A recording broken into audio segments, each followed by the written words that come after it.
多謝今日咧好多歌友過嚟參加呢一個做大師演啦。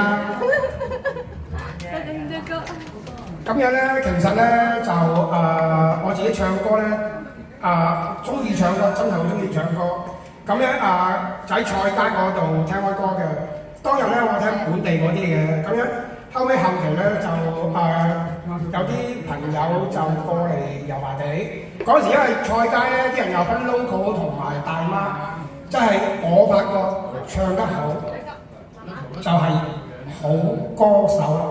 咁樣阿小龍咧我真係唱得好好，係啊，咁樣都，所以我都唔知由邊段時間好似識咗都億半年，唔知點解無端端嗌老師，即係我發覺咦，好似冇乜人叫阿小龍做老師喎我嗌佢老師徒弟仔啦，咁徒弟仔啦，咁樣因為今年咧自己有啲好唔開心嘅，但係都走翻出嚟啦，咁樣趁一個機會因為上一個晚會咧就諗住係包一台咁樣食下飯啦咁樣，後尾因為有咗呢個叫紅欣歌房，咁順勢不如我哋包個下午茶咯。今日係一個叫做拜師日啦，即係好簡單嘅啫，我面對啦。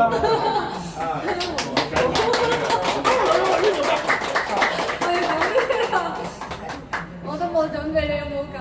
喂，叫咗師傅先啦，叫咗好多師傅㗎，繼續再叫啦！係張機啊，師傅，你好，咁拜師日同你哋講，係啦，冇錯啦，咁先係啊！飲茶唔該，飲乜茶師傅？做乜矛盾？飲茶杯先啊！我塊面都紅咗啦，唔係一定要咁先得㗎，大佬拜師喎！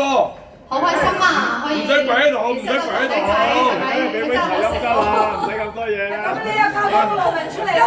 今日真教邊個師傅啊？今日真教你大佬，今日一教多個龍紋出嚟。係啊，唔係點做師傅？我自己教半桶水。咪點做師傅啊？半跪式，咁樣啊？唔可以，唔使就咁多啦，唔使啊？唔係咁樣象徵式，冇乜誠意喎，象徵式啦，唔好咁樣啦，冇乜誠意喎。多謝，飲杯。你咧？喂，覺得係咁樣師傅。好好唱歌，唱得開心。唱咩隻歌先？好。我哋唱翻首天氣單身。好啊！你兩個。天氣單身啊，你兩個啊，好咩？我攞。